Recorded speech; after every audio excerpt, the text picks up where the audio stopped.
Hello everyone, welcome to our YouTube channel Conceptual Study, Strong Your Base to Strong Your Future। आइए आज हम करेंगे अपने types of communication का जो है पार्ट 2। ठीक है, इससे पहले हमने वीडियोस डाली हैं जिसमें हमने डिस्कस किया था अपने कम्युनिकेशन का मीनिंग, कम्युनिकेशन का टाइप्स। ठीक है, जिसमें अपन ने देखा था कि कम्युनिकेशन होता क्या है, ठीक है, कम्युनिकेशन के फंक्शंस क्या हैं, कैरेक्टरिस्टिक्स क्या हैं, और पार्ट 1 कर चुके हैं जिसमें हमने फॉर्मल और इनफॉर्मल कम्युनिकेशन किए थे। ठीक है, चलिए पार्ट सेकंड स्टार्ट करते हैं। Communication based on channel. ठीक है, चैनल के बेस पे क्या है, वर्बल और non verbal.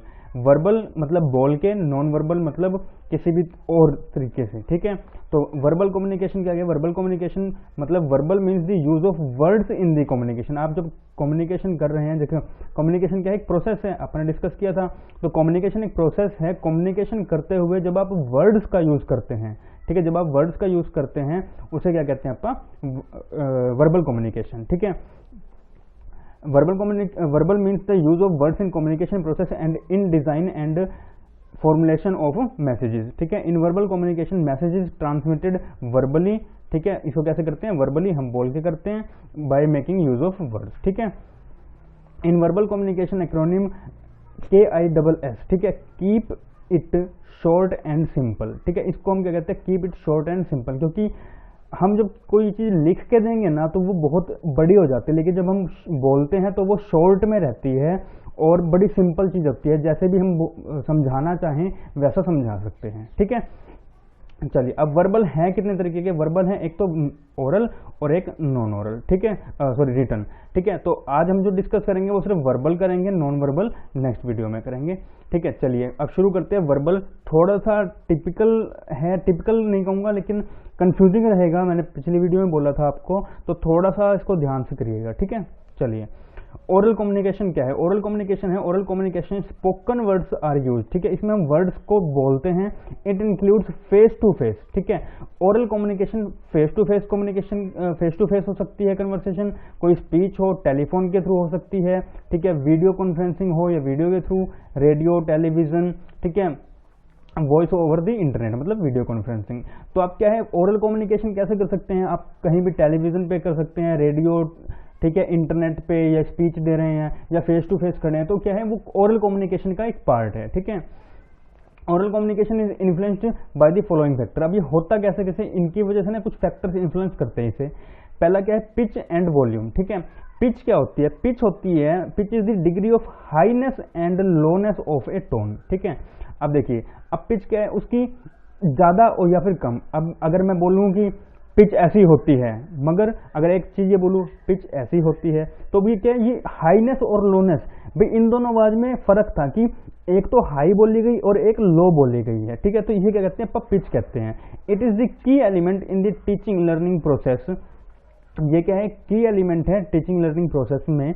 One should be loud enough to be heard. ठीक है, जब आप बहुत ऊंचा बोलोगे ना, अब मैं ये बोलने लग जाऊं ऐसे कि one should have be loud enough to be heard, तो ये क्या, ये बड़े अजीब है। ठीक है, ये हमें चुभेगी कानों में। और मैं बहुत ज्यादा सॉफ्ट बोलूं, one should be loud enough to be heard, ये क्या, ये भी इतना सुनाई नहीं देगा, मतलब ये भी बड़ा अटपटा सा लगेगा। मगर क्या है, जब हम नॉर्मल अपनी लैंग्वेज नॉर्मल टोन में या नॉर्मल पिच में बोलते हैं, वो क्या है, वो एक इफेक्टिव पिच कही जाएगी। ठीक है, when speaking one should remember to change the pitch in your voice on as a monotone voice may become boring. ठीक है, अब क्या है, अब अगर कंटिन्यू आपको एक ही टोन सुनाई जाए, कोई एक टोन सुनाई जाए, ठीक है, उसमें अगर कोई आप सॉन्ग सुनो और उसमें कोई सुर ताल ही नहीं है, तो क्या है, वो बड़ा बोरिंग हो जाएगा। मगर उसमें सुर ताल होते हैं, ठीक है, वो पिच क्या होते हैं, वो पिच ऊपर नीचे जाती है। जैसे ये एक चीज है, ठीक है, इस पे ग्राफ है, अब ये क्या, एक पिच ऐसे जा रही है, फिर उसके बाद ऐसे जाएगी, फिर ये ऐसे से चलेगी, फिर एक ऊपर down up down up down. ये क्या, इससे क्या हो रहा है, इससे फोकस जा रहा है। इससे क्या है, ये जो अप जा रही है या ये जो डाउन जा रही है, ये बोर नहीं होने देती। ठीक है, तो ये पिच बनाए रखती है। ठीक है, कंटिन्यू एक सिमिलर पिच पे नहीं चलना चाहिए। ठीक है, अब मैंने बोला नहीं चला, सिमिलर पिच पे चलनी चाहिए, तो क्या मैं सिमिलर पे फोकस किया है ना, तो ये चीज होती है। चलिए अब क्या है, इसके बाद वॉल्यूम। वॉल्यूम क्या है, volume depends upon the proximity and number of people.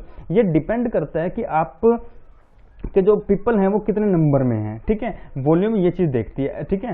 तो मतलब इसमें तीव्रता देखते हैं कि आपकी तीव्रता कितनी है, ठीक है भाई। डिपेंड करता है, जैसे मानो कि आप सिर्फ फ्रेंड्स, एक ये फ्रेंड है और एक ये फ्रेंड है, ठीक है। आप दोनों, ये आप हो और ये आपका फ्रेंड है, ठीक है। तो ये आप जब आपस में बात करोगे तो नॉर्मल वॉइस में बात करोगे, मगर आप यहाँ खड़े हो और आपके सामने ये इतनी बड़ी ऑडियंस है, तो आपको तो थोड़ा तेज बोलना पड़ेगा ना। आपके पास माइक नहीं है तो आपको क्या थोड़ा क्या बहुत ज्यादा लाउड बोलना पड़ेगा, क्योंकि यहाँ पे आपके पास क्या नाम है, हंड्रेड्स में जो है वहां पे पर्सन मौजूद हैं, ठीक है।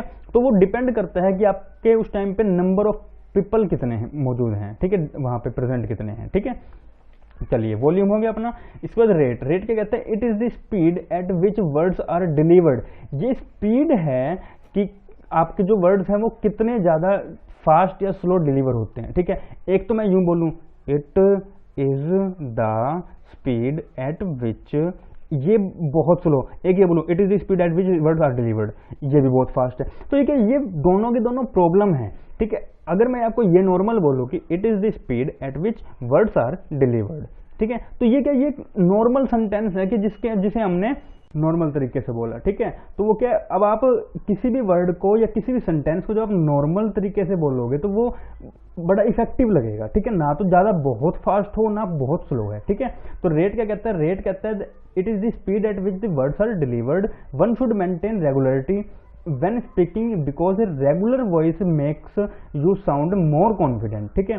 जो कि जब अगर कोई बंदा है जो बात कर रहा है, जो स्पीकर है, अगर वो कॉन्फिडेंट है, ठीक है, तो वो क्या, वो रेगुलर वॉइस में बात करेगा, वो क्या है, वो डर के बात नहीं करेगा, ठीक है। लेकिन जो इरेगुलर वॉइस है वो दिखाती है कि जो सामने वाला जो स्पीकर है वो क्या है, कॉन्फिडेंट नहीं है, ठीक है।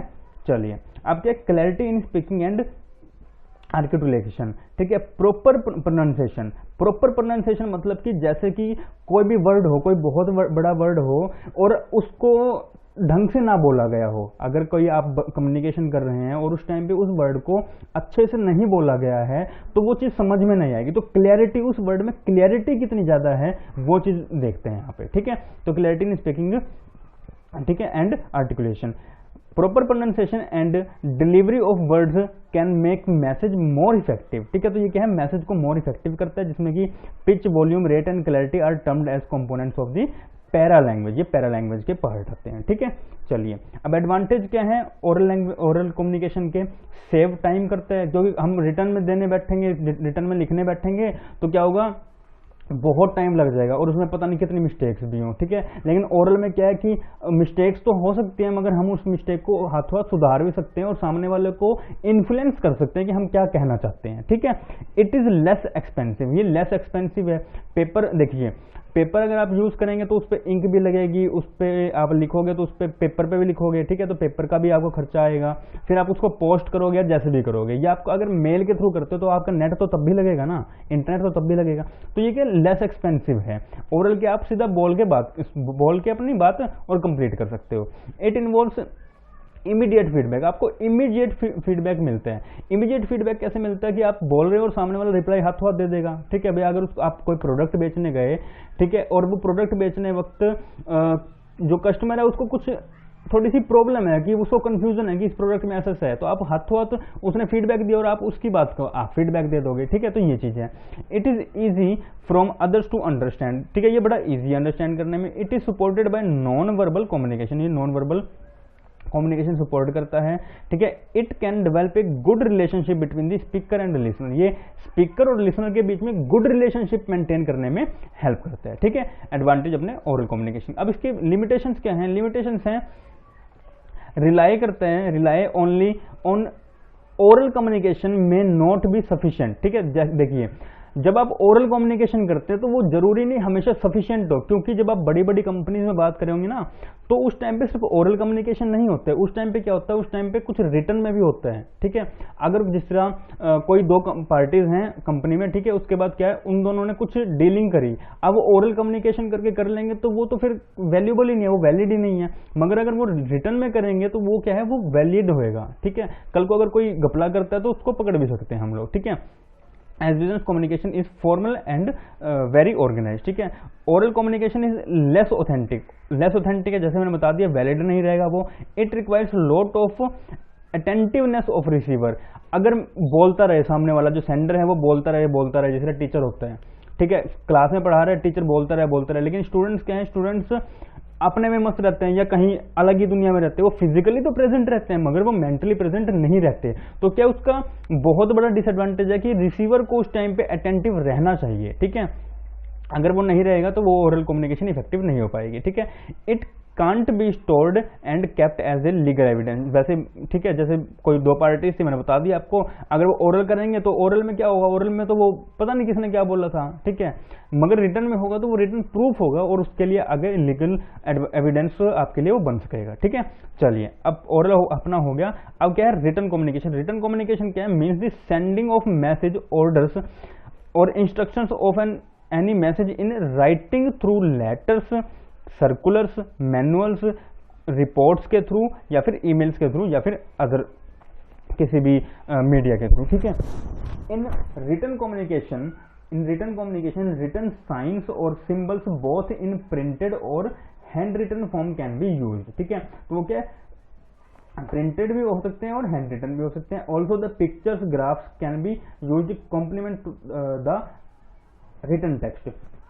Hand writing should be good and correct grammar should be use, ठीक है। तो हैंड राइटिंग कैसी होनी चाहिए, वो गुड होनी चाहिए और जो ग्रामर है वो करेक्ट होनी चाहिए, ठीक है, तभी वो अच्छी एक रिटन कम्युनिकेशन मानी जाएगी, ठीक है। मानिए, अब एग्जांपल देता हूं मैं आपको, ये जो आपको स्क्रीन दिख रही है, ये पूरी स्क्रीन व्हाइट या ब्लैक हो और मैं सिर्फ ऑडियो बोलूं और चला जाऊं, ठीक है, तो आपको कुछ भी नहीं समझ में आएगा क्योंकि आपके सामने रिटन कुछ भी नहीं है, ठीक है। तो रिटन क्या होता है, रिटर्न मतलब लिख के और उसके बाद मैं आपको प्रेजेंट कर रहा हूं, वो कैसे, जैसे मैंने ये सब कुछ लिखा, ठीक है, उसके बाद ये क्या एक तरीके से ये इमेज है, ठीक है, ये क्या, ये एक मेरा लोगो है इस चैनल का, तो ये क्या, ये आपको रिप्रेजेंट कर रहा है कि ये क्या क्या करना चाह रहे हैं, ठीक है। तो ये रिटर्न में ही सारी चीज आती है, भाई आप किसी सिंबल के थ्रू, किसी साइन के थ्रू आप बात कर रहे हैं, ठीक है, तो वो क्या है, वो रिटर्न कम्युनिकेशन में आपकी आ जाती है, ठीक है। अब एडवांटेज क्या आती है इसकी, it creates permanent record of evidence. अब ये क्या परमानेंट रिकॉर्ड रखता है एविडेंस के लिए, ठीक है। It can be use for future reference के लिए रखता है, ठीक है।